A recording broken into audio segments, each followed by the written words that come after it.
I would like to call this meeting of the Region 12 Board of Education special meeting to order. It is 7:01. And I'd like our secretary to determine if we have a quorum. All right. Joe Abdallah, John Bonito, Greg Kava, Here, Victoria Salen, Stephanie Colnick here, Angela Macchiarulo, Alex McNaughton, Alex will not be here. all right, Justin Ongley, Jennifer Pody, Jane Sargent, Jane will not be here. Peter Tagley, Mary Weber. Yeah. All right, we got a form. Well, we have 10, so that works. Going to go to the next item on the agenda, which is a discussion of some memorandums of understanding. And for this, I'm going to turn it over to Lori Rodriguez, the acting superintendent.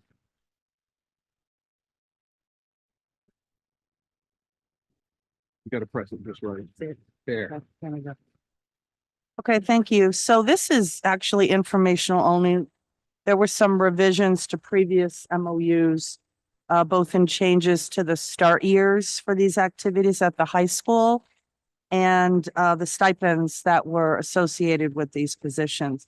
So both the Astronomy Club and Link Crew were dates corrected to reflect these that were starting this school year and not next school year. And in addition, the Science Honor Society stipend was actually lowered by the SVEA from the original stipend that was proposed and was signed through an MOU. And that was actually to align with the stipend that they actually give the advisor for the National Honor Society. So they wanted it to be in alignment. I will tell you, these changes have no additional financial impact to the budget, and that's important. That's it for the, I just wanted you to be aware and we wanted to be transparent. We typically wouldn't bring things forward here unless there was some kind of impact, but we wanted to make sure that you were aware that we were making those revisions before we signed. Well, when the acting superintendent asked me to, if I needed these to be board approved, I said no, but I'd like to at least bring them to the board so we make people aware of them. I didn't have a problem with them, especially since they had no budgetary impact and since one of them actually reduced our costs. It seemed to me to be a good thing, but here we are. So now you've heard it. I assume no one has any objections or problems with it. All right. We're going to move on to item C on the agenda, change in Connecticut kindergarten entry date. So again, while this was mentioned, I believe I looked in the notes at a September Board of Ed meeting. I wanted to be sure that we clarified how the change in the new eligibility for kindergarten enrollment was being handled and how we were going to communicate it this year. And just a quick reminder, beginning in the 2024-25 school year, Connecticut will require that all children enrolling in kindergarten turn 5 by September 1. Lawmakers approved that age change during their 2023 legislative session. And the previous cutoff, as you know, was January 1st. So I did look it up and I think we included it in your packet this evening, just again, as a reminder, that a press release did go out at that time, which mentioned the change to parents and community members. However, what was not mentioned in there, and I wanted to make sure I brought it to your attention, was that we would be utilizing a screener, an assessment for students who do miss the deadline, but might be possibly developmentally ready for kindergarten. As you know, these students would have been in our classrooms anyway. And I know I've talked to colleagues across the state in districts throughout all of the DIRGs, and they're posing some similar changes only this year. Next year, we're going to stick to the date. But this was very difficult for parents. I will tell you, daycares, preschools, they're scrambling because they're going to have more kids if everyone sticks to that cutoff date. The other issue is it could impact our own kindergarten classes. I mean, we could lose a kindergarten class or at least be down to 1 or 2 students if we stick just by that. So what we're going to do is screen all of our students, see who's developmentally ready to move on and allow them in. We're also, and I proposed this to my staff and they really liked the idea, that we would hold a kindergarten readiness program in the summer for students that might just, they definitely they miss the cutoff date and they still need more support. So I think at least this year, we'll have students who are ready to go into kindergarten. Yes. Thanks. I really appreciate the update on that because I've heard lots of preschool students and parents like wondering about what would happen this year. Absolutely. But I'm wondering if that will ineffectually also change our start date for the REACH program. Because Yes. going forward, we'll still have, is it 2 3/4 can start, or now will it be 3 3/4?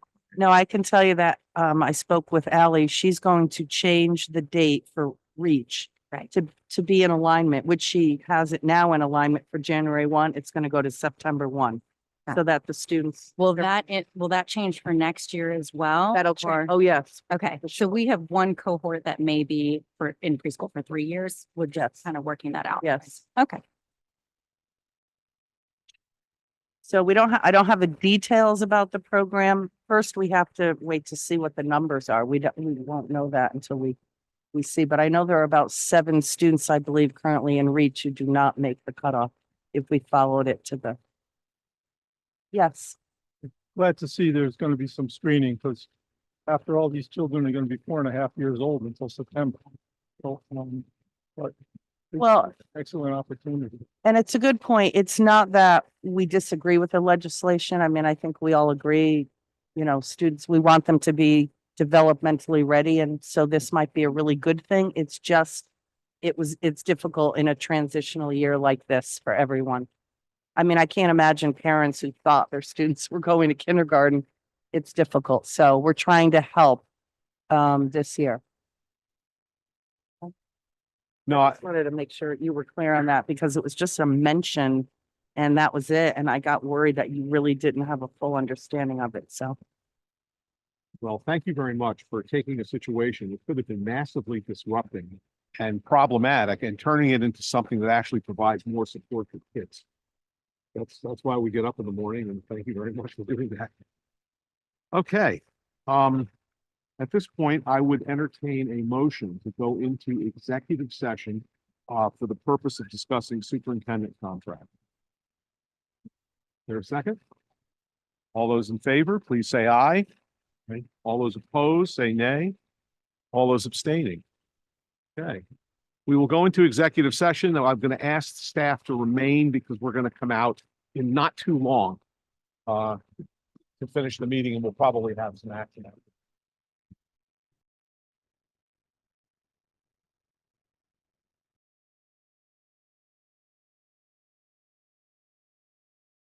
56.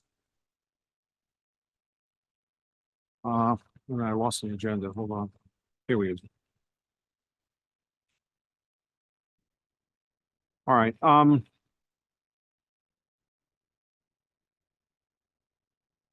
I'd like to entertain a motion as follows. Moved that it be resolved that the board accept the resignation of Dr. Mark Goslin as superintendent of schools effective December 31, 2023. And the board does hereby agree to enter into the Region 12 Dr. Mark Goslin separation agreement presented to the board. It is further resolved that the chairman of the Board of Education, Gregory J. Cava, is vested with the authority to execute this agreement on behalf of the Board of Education. Would anyone make that motion? Moved. Is there a second? Second. Moved and seconded. Discussion? Hearing none. All those in favor, please signify by raising your hand saying aye. Aye. All those opposed, nay. All those abstaining, please so indicate. The vote is 10-0. It's unanimous.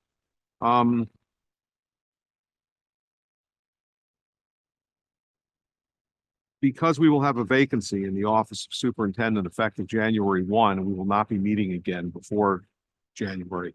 After January 1, I'd like to entertain a motion to appoint Dr. Lori Rodriguez as interim superintendent effective January 1, 2024. There a second? Discussion? All those in favor, please signify by saying aye, raising your hand. Aye. All those opposed? All those abstaining? Okay, thank you very much. If there is nothing further to come, well, actually, there's nothing, it's a special meeting. There is nothing further to come before us. So if there's no objection, we will adjourn by consent at 7:58 PM with my thanks.